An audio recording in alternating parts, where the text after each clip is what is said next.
Hi guys, कैसे हैं सभी आप लोग। दोस्तों, आज हम बात करने वाले हैं रिलायंस कम्युनिकेशन लिमिटेड के बारे में। जैसे कि गाइस, सेबी ने इसकी जो ट्रेडिंग रोकी हुई थी, अब है मंडे।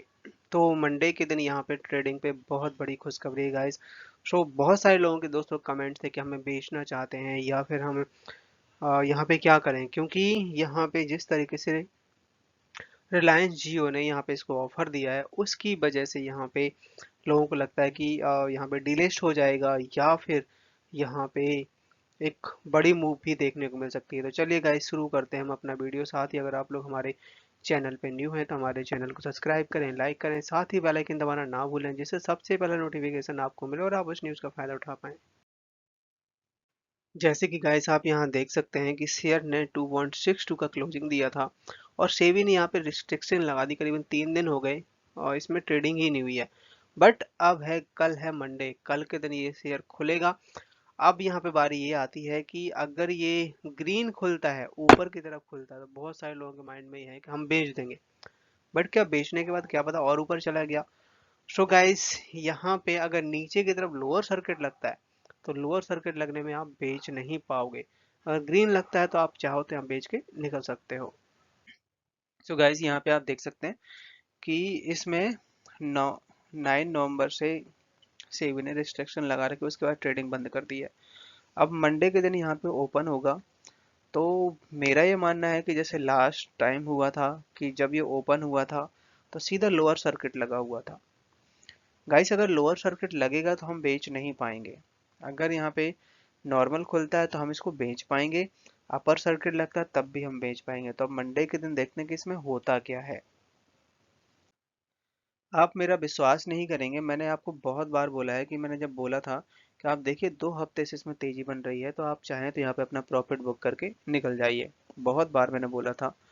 और अगर आप लोगों ने जिन्होंने नहीं माना होगा तो अब यहाँ पे दोस्तों ट्रेडिंग रोक दी गई है, रिजल्ट भी खराब आए हैं। बट एक पॉजिटिव न्यूज वही है कि यहाँ पे रिलायंस जियो ने ऑफर दिया है। अगर वो डील हो जाती है तो फिर देखते हैं कि यहाँ पे डीलिस्ट होता है शेयर या फिर इसमें इसी कंपनी को आगे बढ़ाते हैं रिलायंस जियो वाले। तो वो देखते हैं क्या रहता है।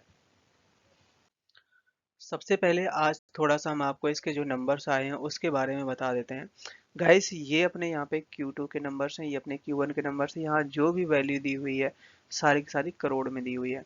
तो यहाँ पे आप देख सकते हैं कंपनी की जो इनकम हुई है 85 करोड़ की हुई है, जो कि पिछले साल की अगर हम बात करें सेम क्वार्टर की तो करीबन अ, अगर हम बात करें पिछले क्वार्टर की तो 180 करोड़ का ये था, टोटल इनकम थी। और इस समय 85 करोड़, तो काफ़ी कम आई है। और बात करें इनके अगर खर्चों की तो 150 करोड़ के खर्चे बैठे हैं, जो कि लास्ट क्वार्टर था Q1 का, उसमें 152 करोड़ थे। बट उसमें इनकी सेल थोड़ी सी कम थी, सेल इंक्रीज हुई है। अब बारी आती है कि यहाँ पे जो इनकी इनकम है उसमें से अगर हम इनके खर्चों को माइनस करें तो माइनस के 64 करोड़ का लॉस। अब बारी आती है कि यहाँ पे टैक्स कितना पे किया है और इसके बाद इनके कितना लाइबिलिटीज, बहुत सारी चीज़ें हैं। यहाँ पे आप देख सकते हैं कि प्रॉफिट आफ्टर टैक्स और डिफेंस टैक्स करीबन 64 करोड़ का लॉस दिखा रहा है। इसके बाद आता है दोस्तों यहाँ पे एक्सेप्शनल आइटम जीरो है, और provision of liability on account license subscription fee, जो इनका लाइसेंस है कंपनी का, उसका अगर फीस देखा जाए तो यहाँ पे 1385 करोड़ इन्होंने दिया है। और ये सब कुछ करने के बाद ये भी यहाँ पे ऐड हो गया, यहाँ पे 1385 करोड़, ये सब कुछ देने के बाद कंपनी को गाइस यहाँ पे 1518 करोड़ का लॉस हुआ है। तो काफ़ी ज़्यादा लॉस हुआ है यहाँ पे। पिछली बार के क्वार्टर में यहाँ पे 1467 करोड़ का लॉस था, तो लॉस गाइस बढ़ता हुआ दिखा है। अब एक बार से थोड़ा सा इसका कारोबार देखते हैं, फिर देखते हैं कि हमें मंडे क्या करना चाहिए। सो गाइस, यहाँ पे आज है 11 नवंबर 2022। आज के दिन यहाँ पे कंपनी ने ये लेटर जारी किया है और यहाँ पे बात ये निकल के आई है कि यहाँ पे एक्सिस ट्रस्टी लिमिटेड है, जो कि यहाँ पे 100%, ये आप यहाँ देख सकते हैं कि this is inform you that Reliance communication limited has received, कि रिलायंस कम्युनिकेशन लिमिटेड ने यहाँ पे एक नोटिस रिसीव्ड किया है फ्रॉम एक्सिस ट्रस्ट की तरफ से। और वो यहाँ पे 100% सेल करना चाहते हैं इक्विटी फॉर जो global com IDC limited, global com IDC limited इसके 100% शेयर एक्सिस ट्रस्ट बेचना चाहते हैं। जो कि यहाँ पे रिलायंस कम्युनिकेशन की ये ओनली ऑन सब्सिडरी कंपनी है। सो गाइस यहाँ पे ये आज के दिन बहुत बड़ा अपडेट निकल के आया हुआ है। साथ ही दोस्तों यहाँ पे अभी रिसेंटली जो न्यूज़ निकल के आई थी बहुत बड़ी न्यूज़ थी, और ये लोगों को पहले जो बड़े बड़े इन्वेस्टर होते हैं, एफ आई आई जैसे लोग होते हैं, जो कि दोस्तों उन लोगों को इंटरनल जो न्यूज़ होती है पहले ही पता चल जाती है। तो आपने देखा होगा कि ये न्यूज़ आने से पहले ही शेयर में करीबन 1-1.5 हफ्ते से तेज़ी देखने को मिल रही है। तो इसमें दोस्तों करीबन 3,720 करोड़ की डील होने वाली है, जो कि मुकेश अंबानी जी के साथ में। और उसके बाद दोस्तों यहाँ पे शेयर में मर्जर भी हो सकता है। उसके बाद मुकेश अंबानी जिसको डीलिस्ट करवाते हैं या फिर सेम रखते हैं, वो दोस्तों मैनेजमेंट की जो मीटिंग है 12 नवंबर को, उसके बाद पता चलेगा। साथ ही 10 तारीख को इनकी सीओसी की मीटिंग है, जो कि गाइस लास्ट मंथ ये एनसीएलटी ये फाइनल हो गया था, बट कुछ दिक्कतों की वजह से ये डील नहीं हो पा रही थी। बट दोस्तों यहाँ पे अब रिलायंस जियो का ये कहना है कि कोई भी डिले किए बगैर ये बहुत जल्द यहाँ पे स्टेट बैंक ऑफ इंडिया के अकाउंट में ये पैसे ट्रांसफ़र कर दिए जाएंगे, क्योंकि यहाँ पे जो आरकॉम में ऑलरेडी काफ़ी ज़्यादा डिफ़ॉल्ट कर रखा है बैंक का, जिसमें स्टेट बैंक ऑफ इंडिया सबसे आगे है। तो यहाँ पे स्टेट बैंक ऑफ इंडिया ने यहाँ पे परमिशन दे दी थी कि यहाँ पे एसेट्स को बेचने की। तो ये दोस्तों पैसा यहाँ पे स्टेट बैंक ऑफ इंडिया के पास जितना जाने से उतना जाएगा, और ये डील बहुत जल्द होने वाली है। अब बात की जाए दोस्तों यहाँ पे वॉल्यूम की, तो आप देख सकते हैं कि डेली पहले यहाँ पे 49 लाख के यहाँ पे वॉल्यूम था, बट दोस्तों 50-50 लाख के वॉल्यूम देखने को आ रहे हैं, क्योंकि पहले लगता था 3.5% का अपर सर्किट, अब यहाँ पे 5% का अपर सर्किट लगने लगा है। गाइस यहाँ पे आप देख सकते हैं कि एफ आई आई की मार्च 2022 में काफ़ी कम होल्डिंग हो गई थी 0.14, अब यहाँ पे 0.15 कर दिया और इसको सस्टेन किए हुए हैं। अब यहाँ पे देख सकते हैं कि 1 वीक में हमें 21% तक रिटर्न दे चुका है, और 3 मंथ्स में 5%, और 3 ईयर्स में दोस्तों यहाँ पे 228% तक रिटर्न दे दिए हैं। बात की जाए यहाँ पे अगर बी एस इंडिया कारोबार के बारे में, तो आज के दिन 100% डिलीवरी उठाई गई है। यहाँ पे प्रमोटर्स ने दोस्तों लगातार सेम होल्डिंग बना के रखी हुई है। मतलब प्रमोटर्स को दोस्तों अभी भी उम्मीद है कि मतलब कि इनकी प्रमोटर के हिसाब से कोई निगेटिव इम्पैक्ट देखने को नहीं मिल रहा कि प्रमोटर शेयर बेच रहे हो कि शेयर डाउन हो रहा है। यहाँ पे लगातार अपनी सेम होल्डिंग बना के रखी हुई है दोस्तों इन्होंने। डीआईएस की दोस्तों बात करें तो डीआईएस का डेटा ऑलमोस्ट यहाँ पे सेम है। आप देख सकते हैं कि मतलब थोड़ा बहुत कम हुआ है। 4.72% स्टेक था जो कि एक साल पहले, जो कि इस बार 4.69% स्टेक बचा हुआ है। इसके अलावा दोस्तों यहाँ पे एक बहुत बड़ी न्यूज़ निकल के आई थी कि यहाँ पे गवर्नमेंट और गवर्नमेंट में एसबीआई और एनसीएलटी, इन्होंने दोनों ने ही अप्रूवल दे दिया है रिलायंस कम्युनिकेशन के लिए टेक ओवर करने के लिए। और ये जो कि अनिल अंबानी जी का ग्रुप है, और ये एनओसी मिला है मुकेश अंबानी जी को, रिलायंस इंडस्ट्री को, जो कि यहाँ पे बहुत बड़ा डिसीजन है। और यहाँ पे मुकेश अंबानी जी इसको टेक ओवर ले सकते हैं, क्योंकि काफ़ी टाइम से 2 साल से ये इशू चल रहा था, और जो कि दोस्तों अब ये पूरा होता हुआ देखा जा रहा है। यहाँ पे आप देख सकते हैं कि Reliance infra telecommunication limited has come to understanding with the winning bidder Reliance project to property management service to for bankrupt, and after the com- complete of takeover deal, reported the economic times of India। सो दोस्तों यहाँ पे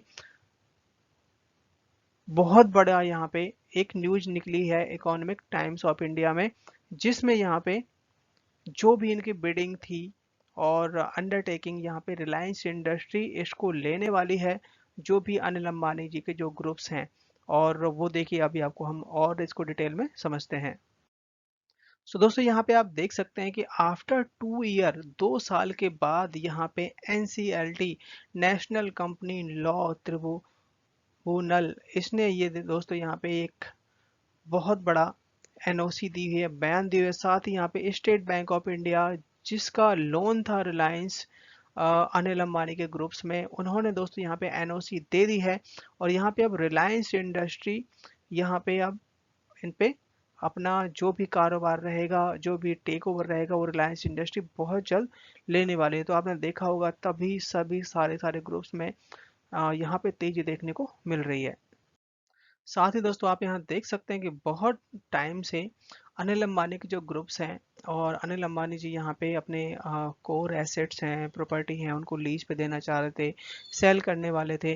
तो यहाँ पे bank की तरफ से काफ़ी ज़्यादा रोक लगी हुई थी और अभी दोस्तों यहाँ पे एसबीआई ने और साथ ही दोस्तों यहाँ पे और भी बड़ी कंपनी ने यहाँ पे स्टैंप लगा दी है और ये अपने एसेट्स वगैरह को यहाँ पे सेल कर सकते हैं, प्रॉपर्टी को रेंट पे दे सकते हैं। तो उसी वजह से आपने देखा है कि काफ़ी अच्छी तेज़ी देखने को मिल रही है और अब दोस्तों इन शेयरों में वैल्यू अनलॉकिंग होती हुई दिख सकती है। अब यहाँ पे जो कंपनी का सबसे बड़ा प्लान ये चल रहा है कि for the purpose of unlock the value variation business, मतलब कि कंपनी ये चाहती है कि इस तरीके से इनके पास जो वैल्यू लॉक है उसको अनलॉक करके अपने बिजनेस को बढ़ाने की बात कर रहे हैं। The company intend the monitor assets and business on opportunity time, मतलब ऐसा करके ये अपने बिजनेस को बढ़ा सकते हैं।